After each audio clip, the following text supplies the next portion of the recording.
In the MEDiate platform, users are assigned profiles that determine their level of access.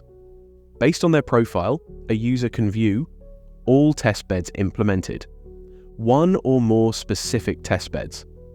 Here is the homepage view for a user with access to all testbeds. This view includes all the functionalities needed to add new testbeds. Once a specific testbed is selected, such as the city of Oslo in this example, the user can navigate through various tabs at the top of the page. Each tab provides access to a set of functionalities integrated into the platform. Tab layer. Users can add new data layers by uploading files directly through the browser or specifying an address to access layers from a catalog. Calculation engines don't process these data layers, but they may still be valuable to the MEDiate platform's data hub. Tab exposure. In the Exposure tab, users can upload exposure data.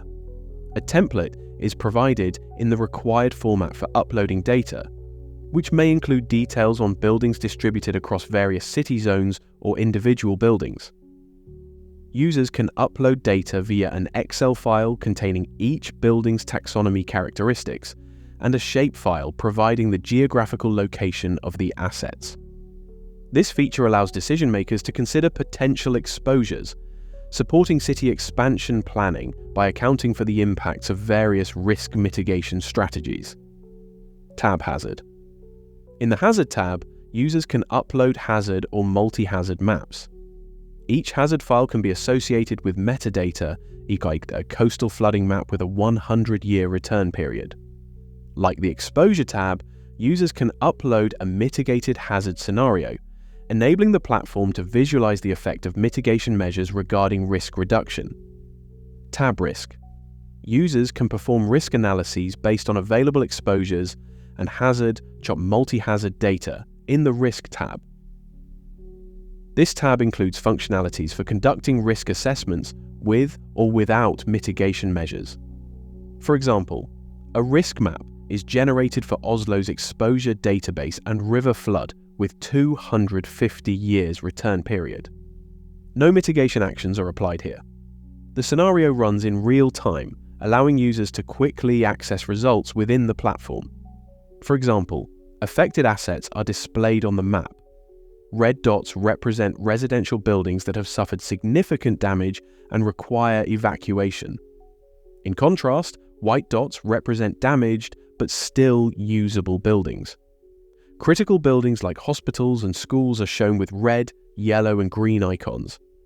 Red icons indicate buildings with too much damage to be used. Yellow icons mark buildings that, although undamaged, are inaccessible due to flooded roads, and green icons signify buildings that remain operational.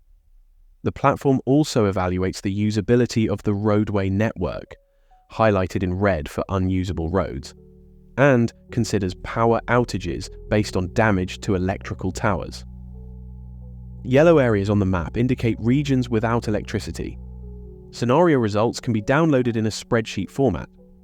A new scenario can be run if a mitigation action is selected, such as retrofitting applied to all exposed assets or filtered based on their taxonomy. Users can compare the results of the as-is and mitigated scenarios.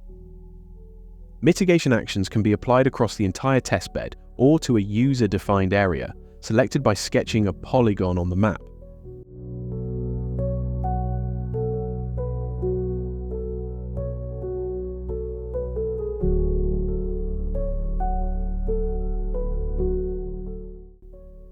Users who want to compare scenarios to find a suitable mitigation solution can select the competing scenarios as mitigation alternatives and run the multi-criteria decision analysis.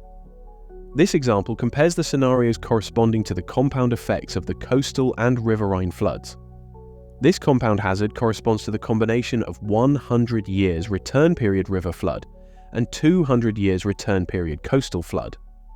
We consider the as-is scenario, no strategy in the platform, and mitigated ones corresponding to retrofitting buildings, labeled as RET in the platform, implementing insurance policies, labeled as INS in the platform. The combination of the previous two, RET plus INS, The results of each scenario are exported in an integrated risk and resilience matrix, which reports the damages, e.g. the number of households to be relocated, the number of unavailable hospital beds, etc., and the level of confidence plus or minus 20% in this example, about the total exposure, e.g. the total number of households, the total number of hospital beds, etc. The matrix also reports the total cost of the mitigation. The comparison starts by declaring risk metric priorities.